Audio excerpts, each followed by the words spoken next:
Elysium, a Rhodes Island operator from Iberia, mastered a rather unique form of voice-related Originium arts. Caught trying to fill in once-in-a-lifetime hottie on his resume profile, he was detained on the spot by members of the HR department.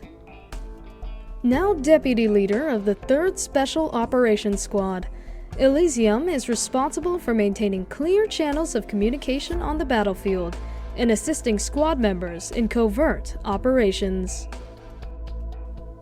Imaging tests have shown the outlines of his internal organs to be indistinct due to abnormal shadows.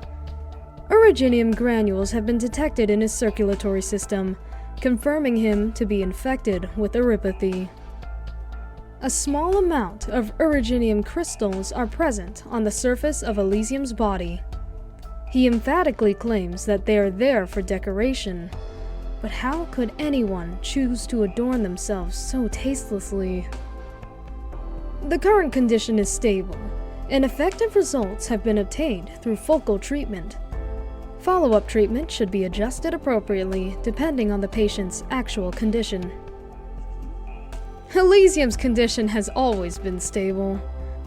Perhaps this is related to his confident, over-the-top optimism? I don't necessarily hate guys like him, but he does get on my nerves every now and then. Although Elysium has always proclaimed that there is no way he could have been born in Iberia, he shares the characteristics of unfettered boldness and unrestrained freedom that are so prominent in that area. Elysium has traveled the corners of the world alone, and has been to just about any place that you or I could name, including the kind of forlorn places that his codename suggests. According to his own account, he did consider becoming a messenger prior to joining Rhodes Island, a career plan that is now on hold. In fact, Elysium's sense of direction is so strong that he can remember any place he's ever been to, as well as being able to mentally map out a course of action with surprising accuracy. However, the maps that he comes up with are often not cost-efficient or practical, and he sometimes has to simplify these routes to facilitate better understanding and realizability. And yet, none of this meticulousness is carried over to his daily life. Due to Elysium's unique utility, he is often transferred between various teams due to what the task requires. Generally speaking, in addition to facilitating communication within the team, Elysium's most frequent job is to coordinate interpersonal relationships and arbitrate conflict. He values the relationships between team members far more than operators who prefer to work alone. Therefore, any conflict between members is the last thing he wants to see. Elysium's mere presence during a mission is enough to improve a team's morale and facilitate a more relaxed atmosphere. Though he often fails to recognize his own contribution in maintaining the harmony of a team, he always manages to elicit some very memorable reactions. When operators with clashing personalities have to be assigned to the same team due to special circumstances, the operation leader will often consider adding Elysium to keep the operation moving forward smoothly. Elysium and I joined at roughly the same time, so I know a few things about him.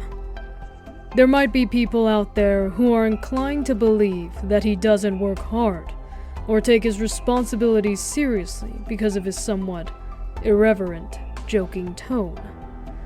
But we've all come to realize that this is but another form of humility. A special ops team's line of work can be very dangerous, and Elysium's role during these operations is sometimes even more important.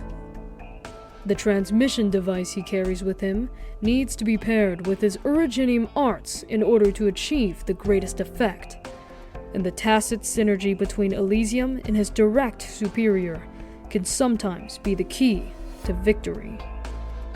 To say that his job is to provide courage itself is, in my opinion, not an exaggeration. But this courage is not the flag-waving kind that gets people riled up before they charge off to war, but rather something more practical. When operators such as Elysium are present on the battlefield, the commander can better focus on understanding the overall situation, and individual operators can fight with the peace of mind that the operation plan is being executed. Some special operations even hinge on the state. Elysium has its own criteria for determining whether someone is trustworthy. In the entirety of Rhodes Island, the person who Elysium trusts most is the leader of the 3rd squad to which he is also assigned, and these sentiments are reciprocated. It can be said that the duo's unbreakable trust is a product of their ability to fit together in all aspects, as well as years of cultivating their relationship. As the captain of one of Rhodes Island's special squads, the leader has a very special ability. This ability often provides unexpected and valuable effects in combat, but poses a hindrance in daily life.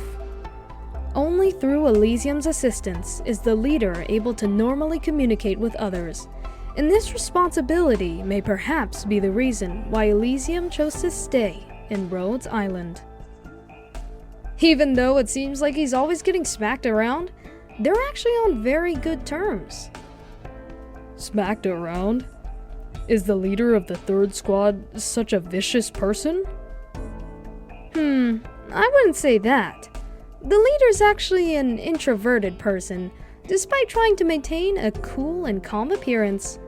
Whatever happens, it's usually because Elysium is such a pain in the ass.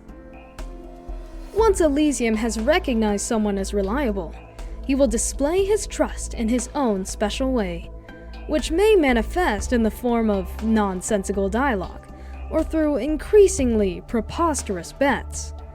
In this regard, comrade has a very special meaning for Elysium, and this is not a term he uses lightly. Taking everything in consideration, none can deny that Elysium is an excellent teammate and a reliable partner on the battlefield, even if he can be a bit annoying. How high does he want to get promoted? If that position would put him above the squad's captain, Elysium would turn down that opportunity.